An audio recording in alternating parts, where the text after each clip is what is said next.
कि श्री जी के और कृष्ण जी के सेवा में निरंतर मेरा एक एक क्षण लग जाए, लेकिन मैं कभी शिकायत भगवान से या श्री जी से नहीं किया है।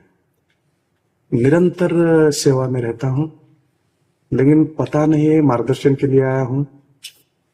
भयंकर पीड़ा हो रही है, भयंकर। किस बात की? ये जो कार्य कर रहा हूँ, मंदिर निर्माण कर रहा हूँ, या जो सेवा में मंदिरों के जगह जगह पे निर्माण करना, वहाँ भक्ति में सभी भक्तों को लगाना, उनके ओर से सब मार्गदर्शन करना, और उस कार्य करते समय मुझे पता नहीं, मैं तो कभी शिकायत किया नहीं, श्री जी से भी नहीं किया, कृष्ण जी से नहीं, और अभी आगे भी नहीं करने वाला। लेकिन पीड़ा इतनी क्यों हो रही है, वो चूक कहाँ हो रही है, ये अब तक समझ में नहीं आ रहा है। और मैं कोई पाप करके भी बहुत उनको सुख मिल रहा है, इसके बारे में भी मुझे कुछ लेना देना नहीं है। मैं समझता हूं कि ये जो पीड़ा मिल रही है, या किस कारण मिल रही है, और ये पीड़ा का क्या उद्देश्य है कि इतना। पहली बात तो ये कि सिद्ध होके इस कार्यों में लगा जाता है, साधक होके नहीं लगा जाता। अभी आपको जो कार्य करना था वो कार्य आपने किया नहीं। जब तक आत्मानंद का, कृष्णानंद का अनुभव ना हो जाए, तब तक व्यवहार में नहीं उतरना चाहिए। ये शुद्ध परमार्थ नहीं है।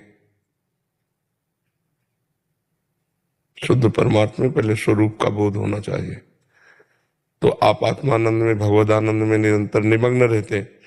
अब क्या है, अर्थ का चिंतन, व्यवहार का चिंतन, ईंट पत्थर का चिंतन, व्यवस्था का चिंतन, तो ये सिद्ध पुरुषों का कार्य है। अब सब काम हो गया है तो लोग व्यवहार का आनंद, तो कोई चाहे नीचे पैर पड़े या ऊपर पैर पड़े कोई फर्क नहीं पड़ता, क्योंकि भुना हुआ चना है, उसमें अंकुरण होना नहीं। आप क्या प्रारंभ से लग गए?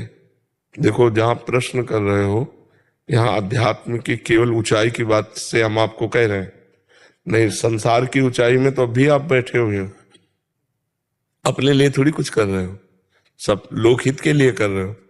लेकिन आपकी जो जीवन की मांग है, आप दूसरों के तो पेट भर रहे हो, लेकिन आप अपनी भूख मिटाने के लिए, तो फिर जलन तो होगी। श्री कृष्ण प्रेम, श्री कृष्णानुभूति, इसके बाद व्यवहार में उतर जाओ। मैं 3 सिद्धांतों से जी रहा हूं आज तक। विश्वर परम श्री कृष्ण सच्चिदानंद विग्रह अनादिरादि गोविंद सर्व कारणा कारण। वो एक बात समझो, वो यहाँ का विषय है। कृष्ण कहते ही रोमांच हो जाए, आंसू निकलने लगे। कृष्ण कहते ही सब कुछ भूल जाए। ब्रह्मादि के भोग सब विषम लागत, ताई नारायण ब्रज चंद्र की लगन लगी है जाए। मतलब एक व्याकुलता भगवान के लिए, हर समय भगवान का चिंतन। हमारे शब्दों को पकड़िए, अभी ईंट पत्थर का चिंतन होता है, रुपये का चिंतन होता है, डोनेशन कहाँ से आएगा, कैसी व्यवस्था, क्या व्यवस्था, ये सब व्यवहार का चिंतन होता होगा। तो फिर भूख तो है हमें कृष्णानंद की। सच्चिदानंद विग्रह का साक्षात्कार नहीं किया तो सच्चिदानंद विग्रह कहने से क्या होगा? शरीर आसक्ति आपकी पूर्ण है, अभी उस पर कोई फर्क नहीं पड़ा। जब हम अपनी दृष्टि से देख रहे हैं तो शरीर आसक्ति पूर्ण है, उसमें कोई फर्क नहीं पड़ा। व्यवहार आसक्ति पूर्ण है, उसमें कोई फर्क नहीं पड़ा। देखो, इस समय जैसे हम बात कर रहे हैं ना, तो आपके लिए सिर्फ बात कर रहे हैं। दुरादपाश स्वजनान, स्वजन कहने वाले इस शरीर संबंधियों का त्याग नहीं है, नहीं है। सुखमर्थ कोटिम, रुपए के द्वारा प्राप्त होने वाले करोड़ों प्रकार की चिंताएं वो है।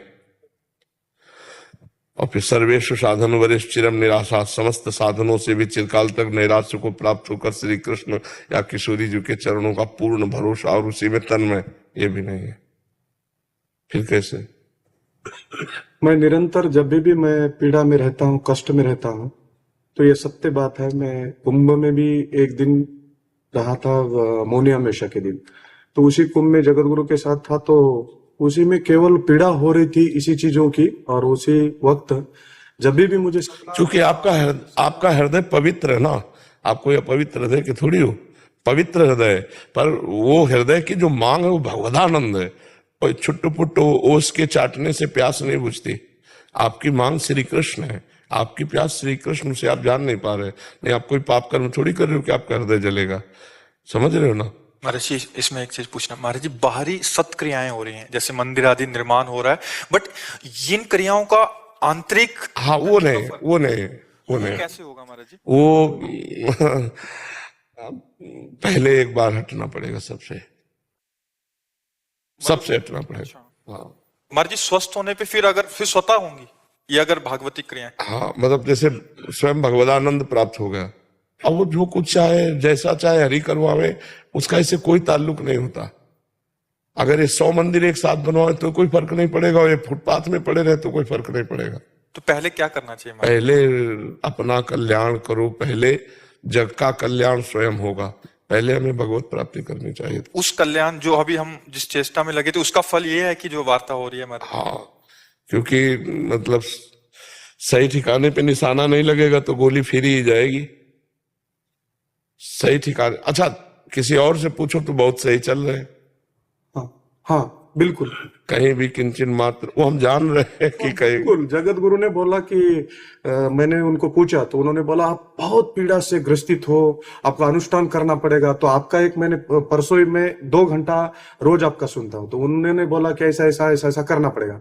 और आपने कहा था कि ये जो कलयुग है इसमें जो मिलावट सब है, घी ये सब, आप केवल नाम का जप करो।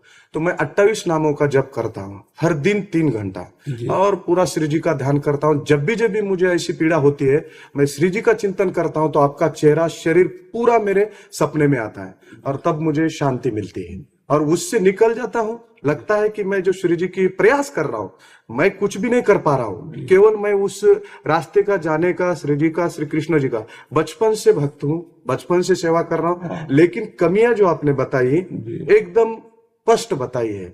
मैंने जैसा कुंभ में जगत गुरु जी के पास बैठा, उनसे बातचीत किया इस बारे में, तो उन्होंने बोला कि आपको अनुष्ठान करना होगा, आपको कुछ पहनाना होगा, तो आप आइए कुछ दूंगा। तो ये मुझे बहुत अजब लगा, गजब। हमारी जब दृष्टि जाएगी ना तो कह देंगे उठी उतारो, घड़ी उतारो, उतार दिया उतार दिया, वो बोलने से पहले उतार दिया। और अनुष्ठान करने से कोई अनुष्ठान की जरूरत है, हम तुम्हें अनुष्ठान बता रहे हैं। मन वचन कर्म से हे हरि मैं आपका हूं, मुझे ये पूर्ण हो वो पूर्ण हो इससे कोई मतलब नहीं है, आपकी नौकरी केवल कर रहा हूं, मुझे चाहिए कि आप मुझे मिलिए। अब मैं अपने हृदय मंदिर में आपकी स्थापना करना चाहता हूं, बाहर तो स्थापना कर ही रहा हूं, हृदय मंदिर में आप आइए, आपको जितना जलाना है जला लीजिए, लेकिन आप मेरे हृदय मंदिर में आइए। किसी के अनुष्ठान की, किसी टोना टुटका की, तुम कोई पापी आदमी थोड़ी हो, कोई पाप थोड़ी कर रहे हो, बड़ा पुण्यात्मा महापुरुष ऐसे कार्य करते हैं। पर बात यह है कि श्री कृष्ण आपको ऊंचे उठाना चाहते हैं, इसलिए आपको असंतुष्ट कर रहे हैं। इसमें बात श्री कृष्ण की है कि वो आपको महापुरुष बनाना चाहते हैं, तो इसलिए आप जहां लगे हो वहां से वो आपको असंतुष्ट कर रहे हैं, वहां आपको जला रहे हैं कि आप और ऊपर उठो और ऊपर उठो। तो इसमें ये थोड़ी कि आप कोई त्रुटि कर रहे हो। आप जैसे कोई बिरले संत होते हैं जो अर्थ का सदुपयोग करके मंदिर आदि निर्माण करके लोक कल्याण में लगाते हैं, लेकिन चूंकि क्या बात हुई कि अभी हमारा काम नहीं हुआ, तो हमारी जो मांग है वो अधूरी रह गई, हम बाहर फैल गए, बाहर विस्तार को प्राप्त हो रहे हैं। अब हमें पहले समेटना चाहिए। जैसे मतलब आप बहुत अच्छे हो इसीलिए समझ पाओगे, इसीलिए हमने कह दिया, नहीं तुम बोलते नहीं, किसी संत के प्रति ऐसा थोड़ी बोला जाता है। देखो जहां हम पकड़ पा रहे, आपका गृह संबंध अभी त्याग नहीं हुआ, माता पिता परिवार, इसका राग है कि नहीं अंदर? हाँ, माता पिता के प्रति बहुत भावुक रहता हूँ, बहुत इमोशनल रहता हूँ, उनसे अटैच। इसी को तो राग कहते हैं, इसी को तो मोह कहते हैं। सरल भाषा में गोस्वामी जी ने सबसे पहली बात कही, रामचंद्र जी अपने मुख से बोल रहे हैं, सबसे पहले मां शब्द रखा, जननी जनक बंधु सुत दारा तन धन धाम।